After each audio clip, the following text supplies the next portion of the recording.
Well, Brian Muraro is in charge of our sign language docket. Our socials at KBC Channel 1 if you want to speak to us. My Twitter handle at Tomboya24. Remember, live also in studio tonight, we have the privilege of speaking to William Ryson, the president of Population Media Center. We are going to talk about many issues, including whether the world can sustain a growing population that now stands at 7.7 or slightly over 8 billion. You don't want to miss that. Thank you once again for joining us. Straight to our top story. The government has launched a program to open up access roads within the 800-acre land belonging to the controversial preacher Paul Mackenzie. Interior Cabinet Secretary Kithure Kindiki, who spoke after launching the third phase of the exhumation in Shakahola, said that the land will be subdivided in blocks of 100 acres to enable the operation to be carried out properly. Kindiki also noted that the Shakahola forest will be converted into a national memorial site. That report opens our coverage tonight. The third phase of the exhumation exercise has officially commenced today, with the Interior and National Administration Cabinet Secretary Kindiki Kithure, accompanied by security officials including Director of Criminal Investigations Mohammed Amin, officiating it. Even as the exhumation and search for victims of the heinous crimes at the Shakahola forest continue, the Interior and National Administration Cabinet Secretary noted their determination to prosecute the suspects after charging them with genocide, murder, and crimes against humanity, disclosing that they are working round the clock to gather watertight evidence that will put the perpetrators behind bars. The government and the prosecution agencies of Kenya cannot afford to lose this case.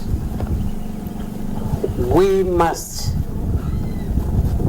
convict, we must prosecute and have convicted Mr. Mackenzie and his collaborators. And for that reason, we are working extremely hard. I want to congratulate the investigators who are working in a multi-agency format in this prosecution-led investigations within the laws of our country to make sure that this case is won. He reiterated that for the first time in Kenya's history, the judiciary will execute the case under the International Crimes Act. For the first time in our country, we are going to have a prosecution by our local judicial institutions of international crimes. And therefore, we are giving effect to a number of our laws that have not been tested locally before. The search inside the forest continues as he officially commissioned the construction of several security roads within the 50,000-acre Chakama Ranch, which will facilitate access into the vast Shakahola forest land. A decision has been taken to open up security roads within Chakama Ranch so that we can be able to do roads and create compartments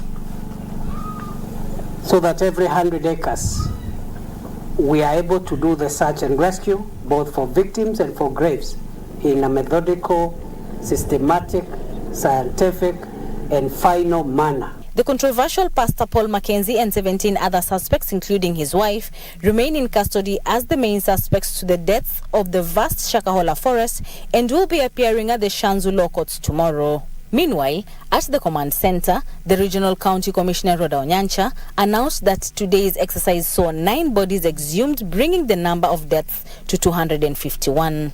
Interior and National Administration Cabinet Secretary Kindiki Kithure says he shall not relent until the perpetrators of the Shakahola massacre are brought to book. From Shakahola Forest in Kilifi County, I am Ann Mburu.